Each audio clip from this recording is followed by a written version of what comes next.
سلام، کیمیا هستم. به یه ویدیوی دیگه خوش اومدید. امروز میخوایم بریم آرکلنز آلمان، جایی که نیکول وندنهرک 4 جولای 1980 به دنیا میاد. مادر نیکول، آنجلیکا، موقعی که نیکول رو باردار میشه اصلا توی شرایط خوبی نبوده. حتی نمیدونسته پدر بچهش کیه. اصلا من نمیدونم که چرا همچین فکری میکرده، اینکه آیا چندین پارتنر جنسی مختلف داشته یا بهش تجاوز شده یا هر اتفاق دیگه ای رو حقیقتا نمیدونم، ولی فقط در این حد میدونم که خب نمیدونست پدر بچهش کیه و نمیتونست هم تا وقتی که باردار اینو متوجه بشه. موقعی که دخترش به دنیا میاد فکر میکنم برای گرفتن تست دی ان ای یک سالی باید صبر بکنی، بچه باید بزرگ بشه.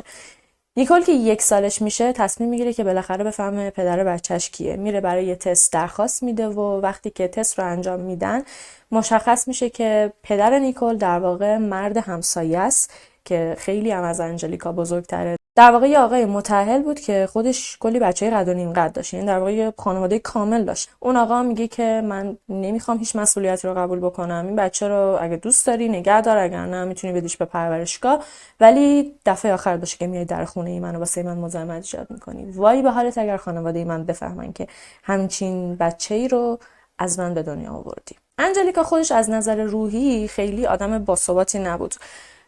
نمیشه گفت بهترین مادر توی دنیا واسه نیکول بود، ولی به هر حال تنها کسی بود که نیکول 1 ساله توی دنیای به این بزرگی داشت. ولی بخت با نیکول و انجلیکا یار بود، به خاطر اینکه انجلیکا خیلی زود با آقای خیلی محترم و خوبی آشنا میشه به اسم آقای اد وندنهرک که اد خودش از ازدواج قبلیش یه پسر به اسم اندی داشت.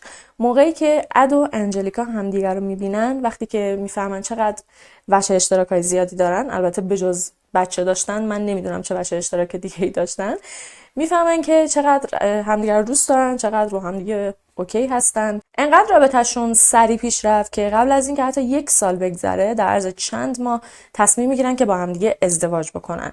خیلی واسه آیندهشون ذوق داشتن، میخواستن خانواده ها رو ادغام بکنن. نیکولا اندی بشن خواهر برادر و اد و انجلیکا هم بشن مادر پدرشون. پس ازدواج میکنن. اد از نظر مالی وضعیت خیلی خوبی داشته، توی بیزنس موزیک کار میکرده، توی حرفه موزیک بوده، از اینایی که سفرهای کاری خیلی زیادی با کنسرت ها و گروهای موسیقی میرن.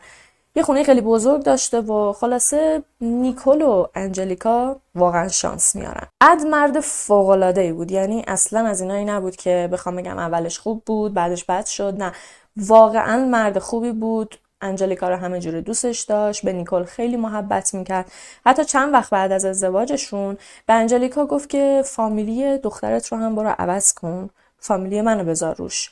وقتی هم که انجلیکا رفت و این کار انجام داد و نیکول تبدیل شد به نیکول وندنهرک، اد دیگه واقعا پذیرفته بود که نیکول دخترشه و همه جوره بهش محبت میکرد و هیچی واسش کم نمیذاشت. از اون طرفم انجلیکا هم واقعا با اندی پسر اد ارتباط خوبی داشت. خلاصش کنم که یه خانواده ادغام شده 4 نفره که واقعا خوشحال و خوشبخت بودن. ولی خب این خوشبختی خیلی دووم نیاورد، به خاطر اینکه همونطور که بهتون گفتم انجلیکا یه ذره از نظر روحی مشکل داشت. اوایل یه افسردگی خیلی خفیف داشت، ولی افسردگیش هرچی که میگذشت بدتر میشد.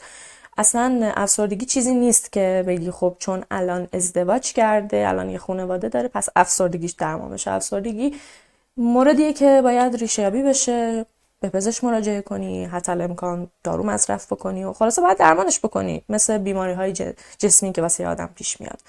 ولی خب اون دوران توی دهه 80 خیلی این چیزا مرسوم نبوده، یعنی خانواده ها در برابر اینکه بخوان برن پیش روانشناس و مشاوره خیلی گارد میگرفتن. وقتی که به انجلیکا پیشنهاد میدادن که بره درمان بشه، بره به دکتر مراجعه بکنه، اونم گارد میگرفت، میگفت که مگه من دیوونم؟ من فقط یه کوچولو افسردگی دارم که اونم حالا یه مدت بگذره یکم حالم بهتر بشه، افسردگی من خود به خود خوب میشه. افسردگی انجلیکا به حدی رسیده بود که کلاً حالتاش عوض شده بود، یعنی به نسبت اون چیزی که اوایل ازدواج بود خب خیلی تغییر کرده بود. یه روز میدیدی خیلی خوشحاله، یه روز میدیدی توی خودشه، دلش نمیخواد با کسی حرف بزنه، مودش مرتب در حال تغییر بود که خیلی‌ها به این وضعیت میگن حالا 2 شخصیتی بودن، خیلی‌ها میگن 2 قطبی بودن، ولی اینا هیچ کدوم درباره انجلیکا صدق نمی‌کرد. انجلیکا فقط افسرده بود. هممون یک بار حداقل توی زندگیمون این دوران رو تجربه کردیم که دوست نداریم با کسی صحبت کنیم، فقط دوست داریم بخوابیم، از همه فاصله بگیریم. خیلیامون خب حالا خوششانسیم، به مرور خودمون حالمون خوب میشه، ولی خیلی‌ها اینجوری نیستن، مثل یه سرماخوردگی توی بدنشون کهنه میشه. واسه انجلیکا هم همینجوری بود، چون که اصلا از کسی کمک نمیگرفت. با این حال اد تمام تلاشش رو میکرد که حال انجلیکا بهتر بشه، ولی روز به روز بدتر میشد. به حدی رسید که انجلیکا دیگه بعضی وقتا انقدر عصبانی بود، انقدر که غر میزد، انقدر که داد و فریاد میزد و به همه چیز گیر میداد که خب بچه‌ها خیلی کوچولو بودن دیگه. اد از ترس بچه‌ها رو برمی‌داشت میبرد میذاشت خونه مادرش، خودش هم شب اونجا میموند و انجلیکا رو توی خونه تنها میذاشتن. کم کم خانواده کاملا از همدیگه دور شدن. اد و بچه‌ها یک طرف بودن و انجلیکا یک طرف. حتی با وجود همون قضیه که گفتم که همه گارد داشتن در مقابل مشاور و روانشناس، اد میره به انجلیکا پیشنهاد میده که بیا ببرم دکتر، میخوام بهت کمک کنم حالت بهتر بشه، ما 2 بچه داریم، تو مادرشونی و باید ازشون مراقبت بکنی. ولی انجلیکا حالیش نبود، نمیخواست کمک بکنه به خودش. ولی از یه طرف خودش متوجه شده بود که داره خانواده رو از هم میپاشه، خودش حس کرده بود که داره بقیه رو اذیت میکنه، برای همینم کم کم ترجیح داد که ازشون فاصله بگیره. میرفت توی اتاق، ساعت‌ها اون تو میموند، بعضی وقتا هفته‌ها اون تو میموند، ماها اون تو میموند. دلش نمیخواست کسی رو ببینه، سعی میکرد خودش رو از تمام جمع جدا بکنه، چون میدونست وقتی که توی جمع باشه به خاطر خلق و خوش و اعصاب داغونش ممکنه بقیه رو اذیت بکنه. یواش یواش انقدر از هم دیگه دور شدن که چشم باز کردن دیدن 8 سال از زندگی مشترکشون گذشته، در حالی که اوضاع دیگه واقعا غیر قابل تحمل شده بود. پس یه روز اد دیگه تحمل نکرد، بچه‌ها رو برداشت رفت خونه مادرش و دیگه هیچ وقت برنگشتن توی اون خونه. بعدم رفت درخواست طلاق داد. در کنار درخواست طلاقش درخواست حضانت نیکول رو هم داد. خب نیکول بچه بیولوژیکی اد نبود. توی این شرایط معمولاً بچه رو میدن به نزدیکترین اقوام درجه 1 که صلاحیت نگهداری از اون بچه رو دارن، که خب تو کیس نیکول مادرش که صلاحیت نداشت، میبایست میدادنش به مادرش یا داییش یا کلا یکی از اعضای خانواده مادریش. ولی اولا که اونا هیچ کدوم تو دسترس نبودن، به خاطر اینکه اد و انجلیکا از بعد ازدواجشون از آرکلنز رفته بودن آیندهوون ساکن شده بودن، یعنی خانواده انجلیکا کلا یه جای دیگه بودن. ولی به جز اون وقتی که توی دادگاه نیکول رو آوردن، دادگاه حضانت برگزار شده بود، نیکول الان دیگه 9 سالش بود، از خودش سوال کردن که دوست داری پیش کی زندگی بکنی؟ و نیکول بدون اینکه لحظه‌ای فکر بکنه گفتش که من میخوام پیش پدرم و برادرم باشم. میدونم مادرم مریضه، میدونم باید درمان بشه و فعلا نمیتونیم کنار هم باشیم، اما من به هیچ کس به اندازه پدرم و برادرم اعتماد ندارم. بعدم که بررسی کردن و متوجه شدن که اد توی تمام این سالها چقدر پدر خوبی بوده، در نتیجه میدونم عجیبه اما حضانت کامل نیکول رو به اد دادن. بعد از طلاق و بعد از اینکه حضانت کامل نیکول رو به اد دادن، خب انجلیکا رفت توی یه مرکزی خودش رو بستری کرد تا حالش بهتر بشه و به این امید بود که یه روزی حالش خوب میشه، میاد بیرون و دوباره برمیگرده پیش خانواده‌اش. اد با نیکول صحبت میکرد، بهش میگفت که نگران نباشی، یه روزی دوباره مادرت برمیگرده، اصلا به این فکر نکن که ما تنهاش گذاشتیم، چون میرفتن بعضی وقتا حتی بهش سر میزدن. و خب همین حرفا بود که باعث شد نیکول از پا نیفته و همیشه این امید توی دلش بود که بالاخره همه چیز درست میشه و مادرش برمیگرده. ولی خب الان با وجود اینکه همشون خوشحال بودن و آرامش داشتن، ولی یه مشکل خیلی بزرگ این وسط بود، اونم اینه که الان دیگه اد شده بود یه پدر مجرد. پس با مادرش صحبت کرد و قرار شد که وقتایی که میره سفر کاری بچه‌ها رو ببره بذاره پیش مادرش. خیلی نمیگذره که اد توی همون سفرهای کاری که میرفته با خانمی به اسم جولاندا آشنا میشه. با جولاندا هم یه مدت دوست بود تا اینکه بعد چند ماه با اونم ازدواج میکنه. اگه فکر میکنید الان میخوام بشینم از بدیهای جولاندا بگم، از نامادری شیطان صفتی که از الان به بعد میخواد بچه‌ها رو به سلطابه بکشه، سخت در اشتباهید، به خاطر اینکه حداقل من اولین باره که میشنوم، البته تو دور و بریامون 2-3 مورد شنیدم، ولی توی پرونده‌های جنایی اولین باره میشنوم که یه نامادری انقدر فوق‌العاده باشه. جولاندا بی‌نظیر بود، دقیقاً مثل خود اد، همونطور که اد پدر نیکول نبود ولی پدری رو در حقش تموم کرده بود، جولاندا هم واسه این 2 بچه واقعا مادری میکرد و واسه اولین بار توی زندگیشون این 2 بچه یه پدر و یه مادر کاملا نرمال داشتن. همه چیز توی خانواده خوب پیش میرفت، هر 4 نفر خوشحال بودن، اما یه نفر بود که واقعا خوشحال نبود.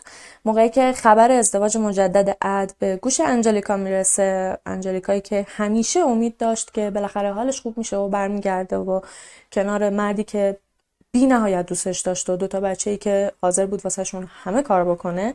اما الان که فهمیده بود عد رفته ازدواج کرده دیگه هیچ امیدی نداشت. پس از ناراحتی دیگه نتونست تحمل بکنه و خودکشی کرد. نیکول بعد از اینکه خبر خودکشی مادرش رو شنید واقعا به هم ریخت. حال نیکول خیلی بد بود، ولی عد به خاطر اینکه پدر خیلی خوبی بود یه مدت از کارش مرخصی گرفت و چند هفته موند خونه پیش نیکول. با نیکول صحبت میکرد، دلداریش میداد و بهش میگفت که باید سر پا باشی، باید قوی باشی تا مادرت هم ازت راضی باشه. با وجود همه این اتفاقای بدی که واسه نیکول افتاده بود از بدو تولد به اونور، ولی نیکول حتی بعد از خودکشی مادرش هم همیشه یه دختر فوق‌العاده مهربون و مؤدب و خوشرو باقی مونده بود. هیچ وقت دردسری درست نکرد، هیچ وقت کسی رو اذیت نکرد.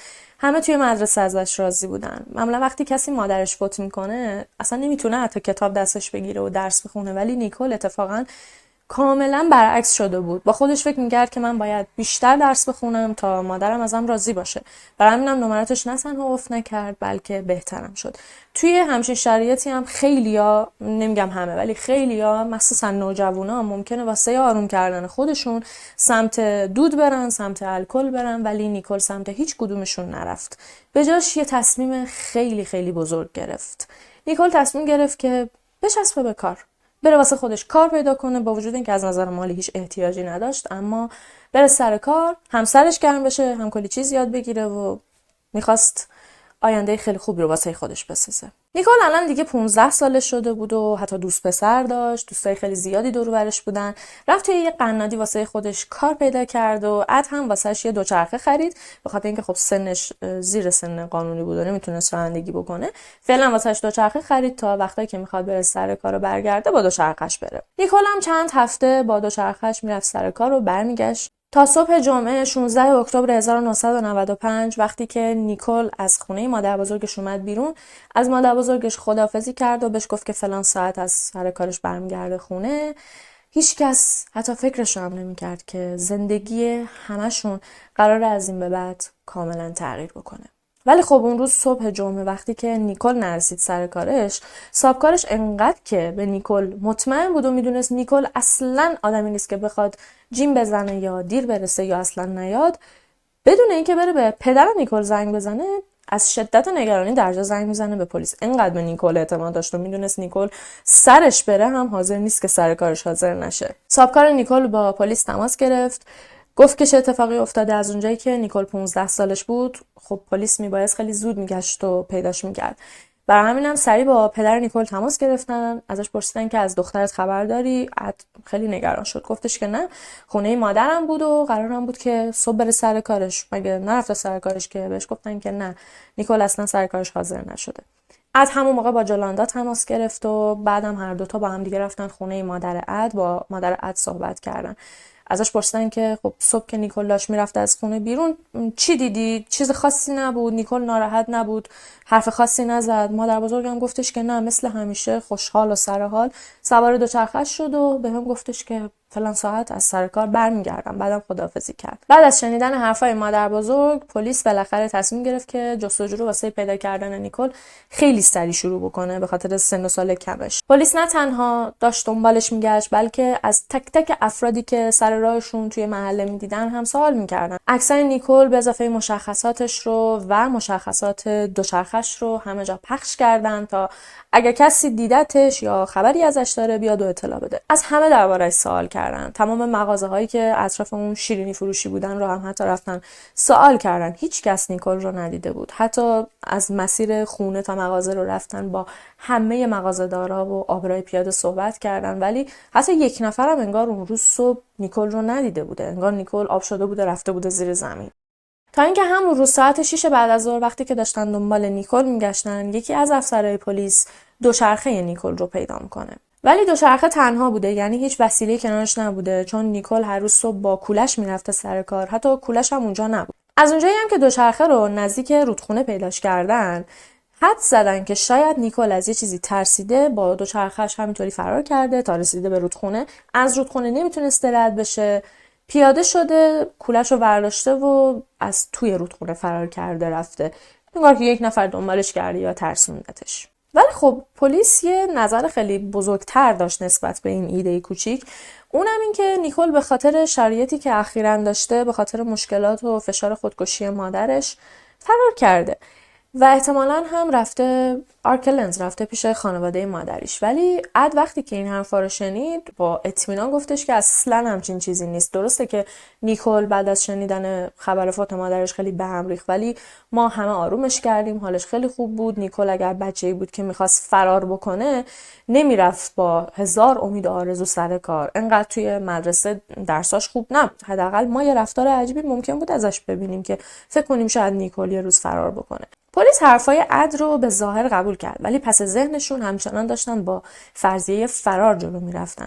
ولی خوشبختانه با وجود اینکه داشتن به فرار نیکول فکر میکردن، اما دست از تلاش بر نداشتن و داشتن وجب به وجب شهر رو دنبال نیکول میگشتن. 2 هفته گذشت و کوله پشتی نیکول رو هم پیدا کردن، در حالی که محتویاتش سر جاش بود. تمام وسایل نیکول، حتی پولای نقدش، داخل کوله پشتیش بود که خب این فرضیه فرار رو به صورت 100% رد میکرد. اگر یه بچه بخواد فرار کنه، هم وسایلش رو میبره، هم پول با خودش میبره. اون کوله رو نزدیک یه کانال آب پیدا کردن. پلیس چند روز تمام وقت گذاشت و وجب به وجب کانال رو بررسی کردن، زیر و رو کردن تا یه اثری از نیکول پیدا کنن، ولی خب هیچی پیدا نکردن. مثل خیلی از پرونده هایی که تا الان شنیدیم، این وسطا خیلیا با پلیس تماس میگرفتن، نظر شخصیشون رو میدادن، حتی خیلیا میگفتن که آره من دیدمش، من میدونم قاتلش کیه. خیلیا این وسط از آب گلالود سعی میکردن ماهی بگیرن، ولی در کل یه چیزی اولوش 300 سرنخ به پلیس دادن که هیچ کدومشون هم به درد نمیخورد. به جز یه دفعه که یه آقای زنگ میزنه و میگه که من قاتل نیکول رو میشناسم، میتونم من واسهتون شناساییش بکنم. وقتی هم که این حرفو میزنه، در جا گوشی رو قطع میکنه.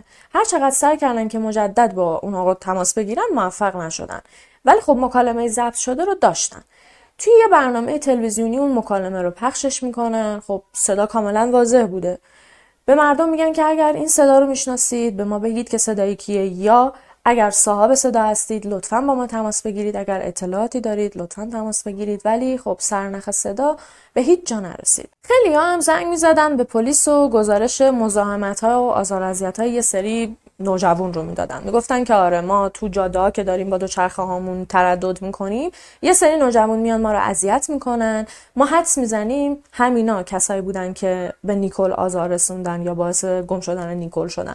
ولی وقتی که پلیس رفت و بررسی کرد، متوجه شد که اون اصلا نوجوان نبودن، یه سری بچه 8 الی 10 ساله بودن که فقط وقتی که اخبار نیکول رو شنیده بودن میخواستن یکم به قول خودشون شادی کنن و میرفتن مردم اذیت میکردن که یعنی مثلا ما این کار رو انجام دادیم. فقط یه شیطنت بچگونه بوده.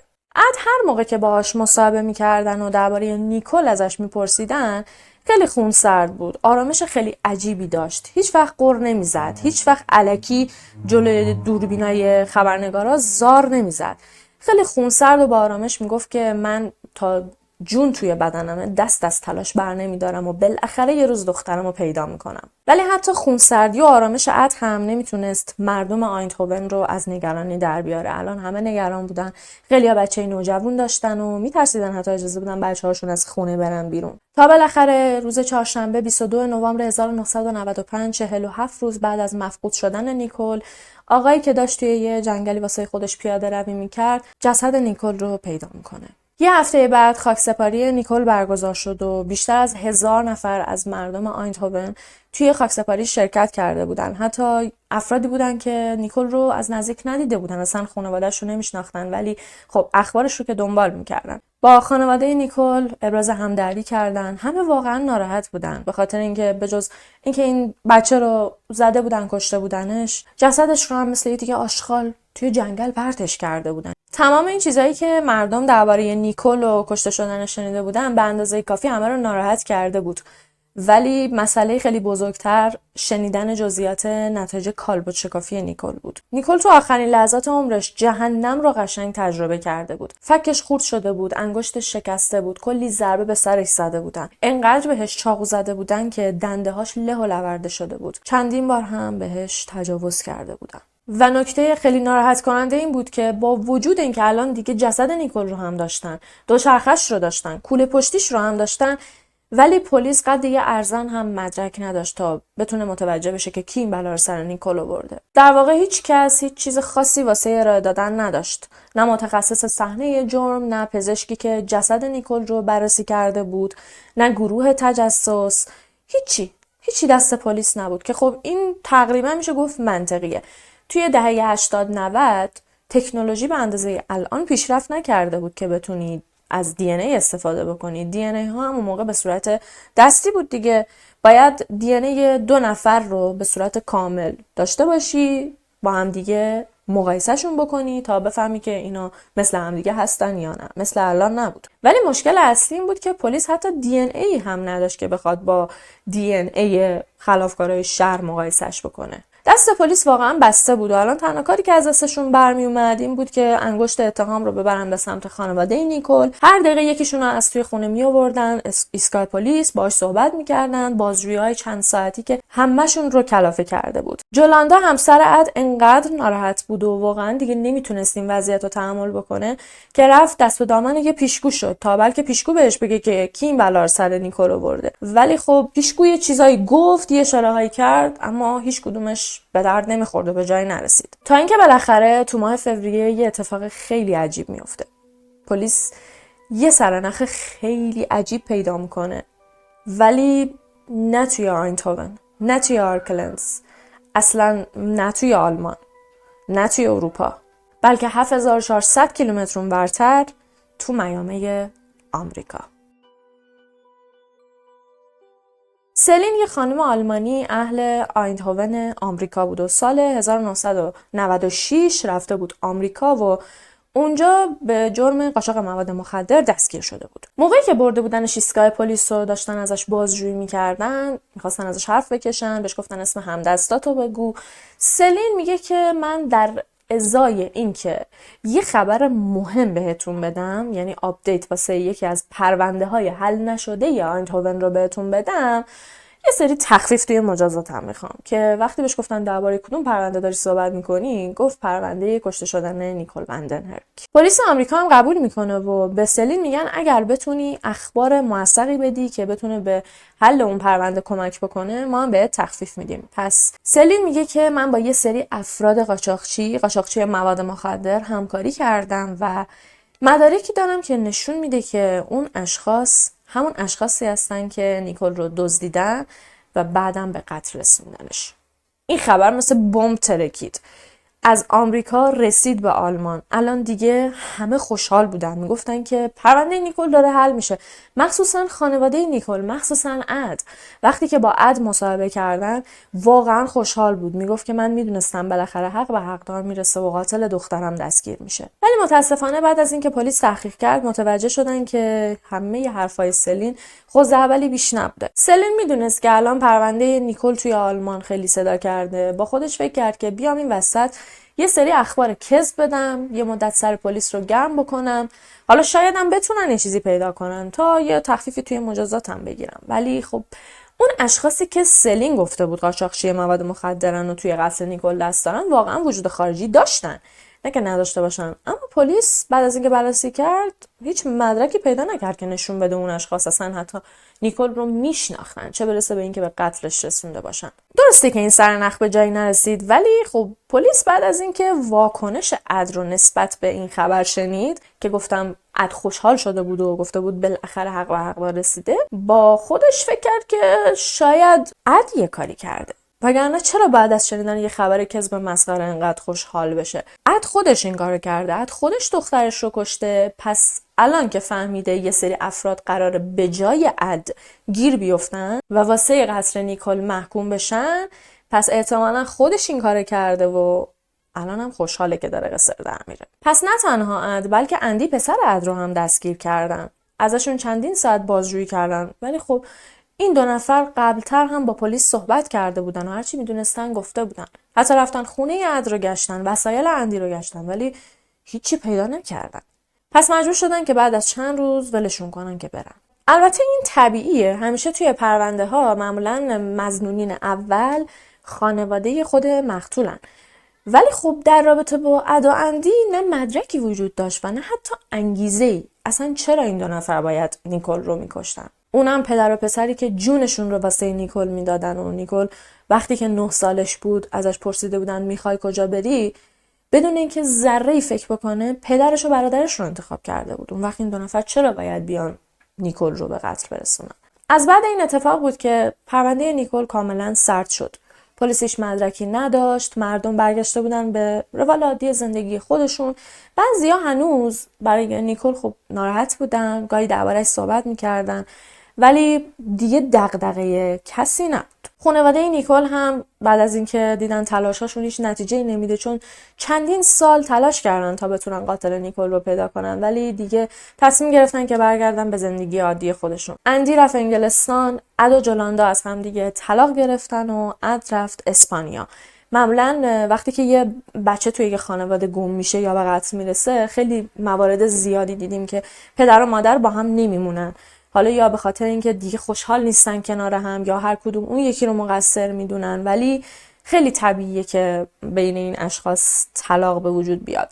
ولی چیزی که هست، جولاندا همسر 5 اد بود، یعنی اد خیلی با طلاق بیگانه نبود. بر همین هم دیگه وقتی که دیده نمیتونه با جولاندا زندگی کنه، خیلی راحت از هم دیگه جدا شدن. هرچی سالهای بیشتری میگذشت و تکنولوژی رو به پیشرفت میرفت، اندی تلاشش واسه پیدا کردن قاتل خواهرش بیشتر میشد، چون معتقد بود که هرچی همه چیز پیشرفته تر بشه، دست پلیس هم بازتر میشه، دستگاه ها پیشرفته تر میشن، حتی ممکنه یه روزی برسه که بتونن به راحتی بدون اینکه یه قاتل رو توی یه کشوری داشته باشنش، از روی ردش، از روی دی ان ایش بتونن پیداش کنن. اتفاقی که خب توی 2024 جسته گریخته داره پیش میاد. اندی همیشه اخبارهای جنایی رو دنبال میکرد، مخصوصا پرونده های حل نشده. هر موقع که میشنید یه پرونده حل نشده داره حل میشه، واقعا خوشحال میشد. به این فکر میکرد که خب اگر این پرونده حل شد، پس بالاخره یه روزی پرونده خواهر منم حل میشه. مخصوصا پرونده هایی که با پیشرفت تکنولوژی و دی ان ای داشتن کم کم حل میشدن. اتفاقا سال 2004 یه گروهی که مسئول بررسی مجدد پرونده های حل نشده و سرد شده بودن، رفتن توی بایگانی پلیس و یه سری پرونده قدیمی رو کشیدن بیرون. چندین ساعت و حتی چندین روز روشون تحقیق کردن. رفتن دوباره با اشخاصی که توی اون پرونده دست داشتن، حالا یا مظنون بودن یا خانواده قربانی یا حتی متهم، رفتن با همشون صحبت کردن. یکی از این پرونده ها هم پرونده نیکول بود، اما خب هیچ نتیجه‌ای نداشت و همچنان نتونستن قاتل نیکول رو پیدا کنن. تا اینکه سال 2011، 16 سال بعد از کشته شدن نیکول، اندی یه پست خیلی عجیب غریب رو توی فیسبوکش منتشر میکنه. من امروز اعتراف کردم و خیلی زود قراره به خاطر قتل خواهرم دستگیر بشم. اندی قبل از انتشار اون پست با پلیس تماس گرفته بود و به قتل نیکول اعتراف کرده بود. از انگلستان به هلند منتقلش کردن تا بازجویی‌های لازمه رو انجام بدن. موقعی که می‌خواستن اندی رو دستگیرش کنن، ذره‌ای مقاومت نکرد. وقتی هم که رسید هلند، خیلی راحت قبول کرد که بره زندان. توی تمام مدتی هم که اندی توی سلولش نشسته بود، همه شوکه بودن. هیچ کس فکرش رو نمی‌کرد که اندی، کسی که جونش رو حاضر بود واسه خواهرش بده، کسی که توی تمام این سالا داشت دنبال یه راهی میگشت تا قاتل خواهرش رو پیدا بکنه، الان اومده اعتراف کرده و به اتهام قتل خواهرش نشسته توی زندان تا حکمش مشخص بشه. ولی خب اینجوری نبود که الان چون اندی اعتراف کرده پرونده رو ببندن و بگن که قاتل نیکول اندیه. میبایست هم انگیزه و هم مدارک کافی رو واسه محکوم کردن اندی پیدا بکنن. با اعتراف اندی، پرونده نیکول رو دوباره باز کردن. تحقیقات لازم رو مجدد انجام دادن. بازجویی‌های مجدد، پیگیری‌های مجدد. رفتن دوباره اون کانال آبو گشتن، رفتن اون جنگلی که دوچرخه نیکول رو پیدا کرده بودن، اون جنگلی که جسد نیکول رو پیدا کرده بودن رو دوباره از اول شخم زدن. هیچی پیدا نکردن، هیچی با حرفای اندی نمیخوند و پلیس به جز اعتراف خود اندی هیچ چیز دیگه توی دستش نداشت، چون اندی نیکول رو نکشته بود. هدف اندی از اعتراف کردن به قتل خواهرش این بود که پلیس دوباره این پرونده رو باز کنه، دوباره پرونده به جریان بیفته، دوباره بگردن تا بلکه بتونن قاتل نیکول رو پیدا کنن و به سزای اعمالش برسوننش. حتی با باز کردن پرونده نیکول و بررسی مجدد شواهدی که موجود بود هم نتونستن سرنخ جدیدی به دست بیارن، چه برسه به این که بتونن قتل نیکول رو به اندی ربطش بدن. واسه همینم بعد از 5 روز اندی رو از زندان آزادش میکنن. ولی اندی بیدی نبود که به این بادا بلرزه. واسه همینم تصمیم گرفت رازی رو که 16 سال تمام توی دلش مخفی کرده بود و بالاخره برملا بکنه. راز اندی در واقع اسم قاتل و متجاوز واقعی نیکول بود. اندی دوباره رفت پیش پلیس. بهشون گفت من خودم رو انداختم توی دردسر تا بگردید قاتل خواهرم رو پیدا کنید. من میخواستم به این روش شما به قاتل برسید، ولی از اونجایی که باز هم متوجه نشدید که قاتل نیکول کیه، من خودم بهتون اسم قاتل رو میگم. پدرم 16 سال پیش به نیکول تجاوز کرد. نیکول از پدرم باردار شده بود. پدرم از ترس آبروش، از اونجایی که آدم ثروتمندی بود، از اونجایی که آدم سرشناسی بود، نیکول رو اون روز صبح میبره توی جنگلای اطراف خونه مادر بزرگم و بعد از اینکه دوباره بهش تجاوز میکنه، در حالی که نیکول از پدر من باردار بوده، نیکول رو به قتل میرسونه. تو تمام این سالا همه همین جوریش به عد شک داشتن. با خودشون میگفتن که چجوری یه پدری که بچهش رو انقدر وحشیانه به قتل رسوندن توی مصاحبه ها میتونه انقدر خونسرد باشه، انقدر مثبت اندیش باشه. چون حتی بعد از قتل نیکول هم وقتی که با عد مصاحبه کرده بودن، همچنان اون آرامشه، اون خونسردیه، اون مثبت نگریه توی صداش موج میزد. حتی همه به این شک کرده بودن که چجوری عد فرضیه قاچاقچی‌ها رو انقدر سریع پذیرفته بود. چطوری یه نفر از آمریکا گفته بود که یه سری قاچاقچی مواد مخدر نیکول رو به قتل رسوندن و عد هم انقدر سریع قبول کرده بود. بعد از اونم انقدر سریع رها کرد، انقدر راحت خانواده‌شو ول کرد و رفت اسپانیا. و خب الان بعد از شنیدن حرفای اندی همه فهمیده بودن که توی تمام این سالها سر کار بودن و در واقع اون هیولایی که این بلاها رو سر نیکول برده بوده پدرش عد بوده. الان که دیگه اندی به بارداری نیکول اشاره کرده بود، چاره‌ای نداشتن جز این که نبش قبر کنن و جسد نیکول رو که در واقع میشه گفت بقایای جسده، چون بعد از این همه سال چیز خیلی زیادی ازش نمونده بود، رو واسه بررسی مجدد ببرن به پزشکی قانونی. سپتامبر 2011 بعد از بررسی بقایای جسد نیکول موفق شدن که یک دی ان ای کامل مردونه رو توی بدن نیکول پیدا بکنن. دی ان ای که توی تمام این سالها پنهون مونده بود. و الان دوباره مردم تماس میگرفتن و سرنخ میدادن. ما میدونیم دی ان ای مال کیه، دی ان ای مال اونه. حتی بعضیا هم گفتن که آره ما میدونستیم کار باباشه، ولی پلیس به هیچ کدوم از این حرفا دیگه اهمیتی نداد. چون که الان دیگه سال 2011 بود و دی ان ای به اندازه کافی واسه زمان خودش پیشرفتش رو کرده بود. میتونستن همین الان برن دی ان ای عد رو بگیرن و با اون دی ان ای که پیدا کردن مقایسه بکنن و اگر واقعا این اتفاق افتاده بود خیلی راحت میتونستن عد رو محکومش بکنن. نه تنها دی ان ای عد رو گرفتن، بلکه دی ان ای اندی رو هم گرفتن و هر دوتاش رو با اون دی ان ای که توی بدن نیکول پیدا کرده بودن مقایسه کردن. جوابش بعد از چند وقت اومد و توی برگه نتیجه فقط یه جمله نوشته بود: هیچ گونه تطابقی وجود ندارد. حتی الان تو سال 2011 رفتن گشتن اون پسری که نیکول تو 15 سالگی باهاش دوست بوده رو پیدا کردن.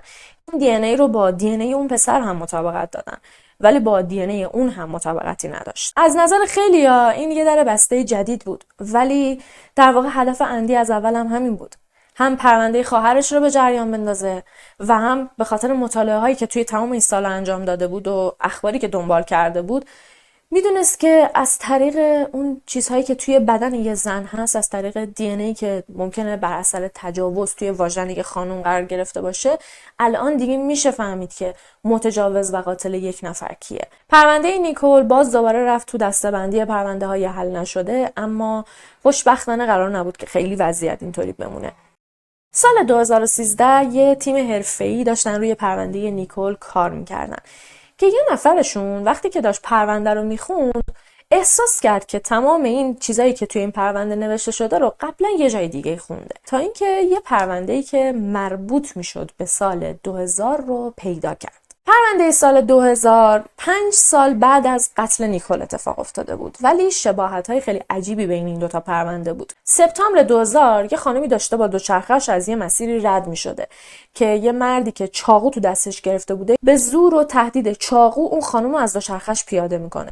بعد خانم رو کشون میبره توی یه نقطه دیگه، یه جایی که خیلی پرت‌تر بوده، به اون خانم تجاوز میکنه و بعدم از اونجا فرار میکنه. خانم رو به قتل نمیرسونه. خانم میره شکایت میکنه و بعد از چند وقتم اون متجاوز رو تونستن پیداش بکنن، اما زندان نمیره. فقط یه سری جریمه واسش در نظر میگیرن و خب از اونجایی که تجاوز کرده بوده میفرستنش پیش مشاوره اجباری، یعنی میبایست میرفته با مشاور صحبت میکرده تا بلکه اصلاح بشه. یعنی هیچ وقت حتی یک روز همین آدم حبس توی زندگیش نکشیده بود. پس پلیس پرونده 2000، همین پرونده‌ای که الان واسهتون تعریفش کردم، رو باز میکنه و از اونجایی که اون مرد دستگیر شده بوده اطلاعاتش هم توی پرونده موجود بود. و بالاخره بعد از 18 سال یه اسم پیدا کردن، هوز دژی. حوزه نیست به خاطر اینکه آخر اسمش ای نداره، اسمش حوزه. ژانویه 2014 هوز دژی که اون موقع دیگه 46 ساله شده بود رو به اتهام قتل نیکول دستگیرش کردن، به خاطر اینکه شباهت‌های بین این دو پرونده خیلی زیاد بود و تنها تفاوتش این بود که اون خانم به قتل نرسیده بود. الان که دیگه هوز رو دستگیرش کرده بودن، کار واسهشون خیلی راحت بود. فقط لازم بود که دی ان ای هوز رو بگیرن و با دی ان ای که از توی بدن نیکول پیدا کرده بودن مطابقت بدن. هوز یه متجاوز سریالی بود که تا اون موقع 3 دفعه به خاطر تجاوزهایی که کرده بود دستگیر شده بود که خب یه موردش هم همون پرونده 2000 بود. همونطور که گفتم اصلا زندان نرفته بود و همیشه فقط با جریمه و مشاوره رفتن سر و تهش رو هم آورده بود. دی ان ای ها رو مطابقت دادن و مشخص شد که دی ان ای ها کاملا با هم دیگه مطابقت داره. آپریل 2014 دادگاه هوز برگزار شد. تیم دفاعی هوز به هر ریسمونی چنگ می‌زدن تا ثابت بکنن که اون دی ان ای نمیتونه اعتبار داشته باشه. شاید هوز 18 سال پیش با نیکول رابطه جنسی 2 طرفه داشته و یک نفر دیگه اومده نیکول رو کشته. و کی نیکول رو کشته؟ احتمالاً دوست پسرش نیکول رو کشته. به جز این که این وکلا فقط میخواستن یه متجاوز وحشی رو تبرئه بکنن، از یه طرف دیگه هم داشتن چهره نیکول رو خراب میکردن. هوز توی دفاع از خودش گفتش که من تو عمرم اصلا تا حالا نیکول رو ندیدم، چه برسه به اینکه باهاش رابطه جنسی داشته باشم یا حتی کشته باشمش. بعد از اون وکیلاش داشتن میگفتن که خب شاید هم رابطه داشتن ولی قتل کار هوز نیست. از این ور خود هوز میگفت که من تا حالا ندیدمش. بعد از چند دقیقه هوز خودش هی حرفاشو عوض میکرد و هی به حرفای جدید اضافه میکرد. بعد از اینکه حرفای وکلاشو شنید، مثل اینکه اون لحظه جرقش تو ذهنش زده میشه، میگه که آره وکیلام راست میگن، شاید هم رابطه جنسی داشتیم با هم دیگه، ولی در حد یه رابطه جنسی کاملا 2 طرفه بوده، من نکشتمش.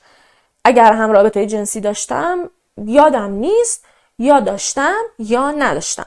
یعنی این آدم حافظش انقدر قوی بود که یادش بود که این دختر رو نکشته، اما یادش نبود که آیا باهاش رابطه جنسی داشته یا نه. دادگاه بعدی 15 نوامبر 2015 برگزار شد و دادستان داستان رو اینجوری تعریف کرد که اون سالی که نیکول به قتل رسیده، موقعی که صبح از خونه مادر بزرگش زده بیرون و میخواسته بره سر کار، هوز با تهدید چاقو نیکول از رو دوچرخش کشیده پایین، بردتش یه جای دور. اول خب همون جایی که نیکول رو پیاده کرده دوچرخه رو انداخته. بعد نیکول و کوله پشتیش رو برده یه جای دور، به نیکول تجاوز کرده، نیکول رو به قتل رسونده، جسدش رو ول کرده اونجا و بعد هم کوله پشتیش رو هم برده یه جای پرت انداخته. ولی دفاع همچنان اصرار داشتن که اون دی ان ای نمیتونه معتبر باشه، به خاطر اینکه جسد نیکول چندین هفته توی خاک بوده، توی جنگلی که افتاده بوده، رطوبت هم اونجا بوده دیگه.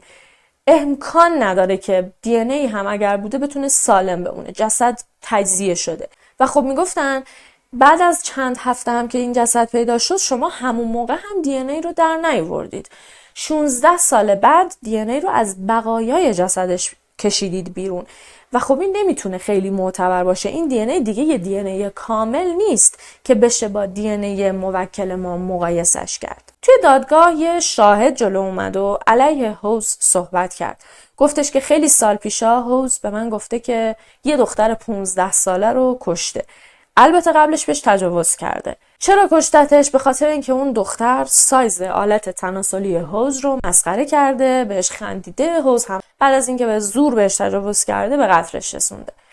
الان که دیگه یک نفر شهادت هم داده بود، دادگاه بعدی رو باز قرار شد با تأخیر اجرا بکنن، چون میخواستن چند هفته وقت بذارن و صحت و سقم حرفای این شاهد رو تایید یا تکذیب بکنن. ولی بعد از اینکه تحقیقات لازم رو انجام دادن، متوجه شدن که حرفای این شاهد هیچ پایه و اساسی نداره.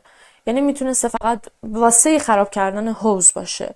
اینجوری نبود که برن با یه سری افراد صحبت کنن و اونا هم بگن که آره حوض به ما هم این حرفو زده بود. نه، این حرف فقط یه جمله از جانب اون شاهد بود. وکلای حوض هم میگفتن که این شاهد فقط به طمع اون جایزه $15,000 که واسه گرفتن اطلاعات درباره پرونده نیکول شما گذاشتید اومده جلو.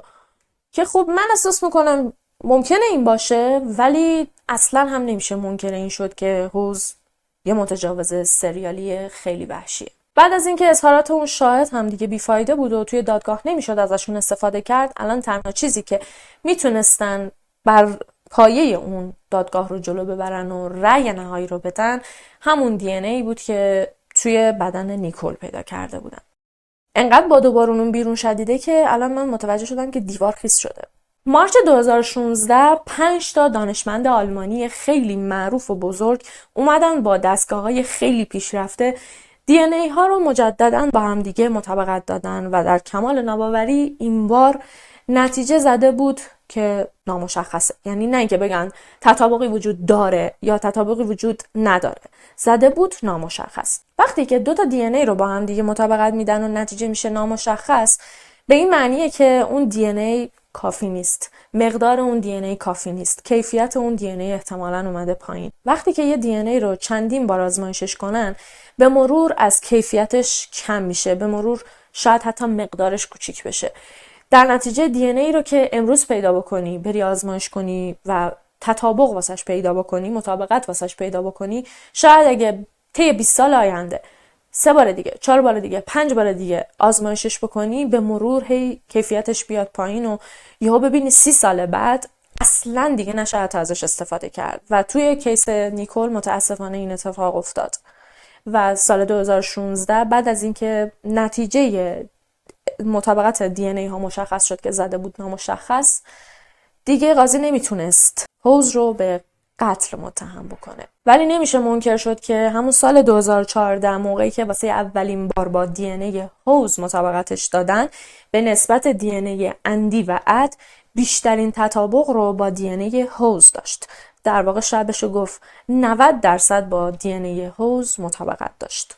21 نوامبر 2016 هیئت منصفه برای اتهام تجاوز حوض رو گناهکار شناختن، ولی واسه اتهام قتل بیگناه. و در آخر حوض فقط به 5 سال حبس محکوم شد. حتی خود قاضی هم از این حکم عصبانی بود، چه برسه به خانواده نیکول یا وکیلشون. واسه همین هم درخواست تجدید نظر دادن. حتی خود قاضی میگفتش که حکمش کمه، حکمش باید از اینا خیلی بیشتر باشه. و بعد از کشمکش‌های فراوان 5 سال رو تونستن به 12 سال افزایش بدن. یعنی حوض سال 2030 میتونه از زندان آزاد بشه. میدونم که الان مغزتون داره منفجر میشه از شنیدن حکمی که به حوض دادن، در حالی که همه با اطمینان میگن که کار حوضه. برای منم سواله که چطور قبول کردید که این آدم بهش تجاوز کرده، ولی چرا نمیپذیرید که این آدم واسه قتلش شده؟ چون وجود دی ان ای توی بدن نیکول خب تایید کرد که اوکی، تجاوز از جانب حوض صورت گرفته. چه چیز دیگه قراره پیدا بکنید یا بهتون این اطمینان رو بده که حوض قاتلش باشه؟ چون وکلا با اصراری که داشتن پرونده رو تاش اینجوری جلو بردن که حوض رابطه جنسی رو داشته یا حتی تجاوز رو داشته، ولی مدرکی نیست که نشون بده نیکول رو به قتل رسونده. احتمالاً قتل نیکول به دست دوست پسرش بوده، ولی اون دی ان ای حتی سر سوزنی هم با دی ان ای دوست پسره مطابقت نداشت. و خب وکلای حوض میگفتن که علتش اینه که نیکول رابطه جنسی رو اون روز با حوض داشته و دوست پسره از عصبانیت خیانتی که متوجه شده رفته نیکول رو به قتل رسونده. یه چیز دیگه هم این که موقعی که من داشتم سرچ میکردم، دنبال عکسای پرونده میگشتم، میخواستم دربارش بخونم، هیچ عکسی از این مورد شور برده نیست. یعنی فقط همین یه دونه عکسه که چشماشم سیاه کردن. چرا باید هویتش نامشخص باشه؟ چرا هیچ اطلاعاتی از بچگیش ما نداریم؟ تنها چیزی که ما میدونیم اینه که خب سابقه تجاوز جنسی رو بارها و بارها داشته. ولی چرا ما هیچی از این آدم نمیدونیم؟ چرا چشماش سانسوره؟ چون من حتی با گوگل ترنسلیت رفتم از انگلیسی به آلمانی هم نوشتم، که بگردم عکساش رو، بلکه تو سایت‌های خبری آلمانی پیدا بکنم، یه دونه عکس بدون این شطرنجی یا بدون این سیاهیایی که روی چشاش باشه اصلا پیدا نمی‌کنی. باشه یا نباشه؟ نباشه. اصلا هیچ عکسی از این آدم نیست. یعنی هویتش کاملا سانسور شده. سال 2030 وقتی بیاد بیرون هیچ کس نمیتونه بفهمه این آدم کیه. به جز حکمش، به جز قضیه عکسش، به جز هویتش که خیلی واضح نیست و تقریبا میشه گفت مشغول الهویه است، حتی توی دادگاه بابت اون تجاوزی هم که انجام داده بود از خانواده این نیکول عذرخواهی نکرد، یا حتی رو کنه سمت قاضی و بگه که من پشیمونم، کاش به سمتش تجاوزه رو نمی‌کردم. هیچ وقت اصلا ابراز پشیمونی نکرد.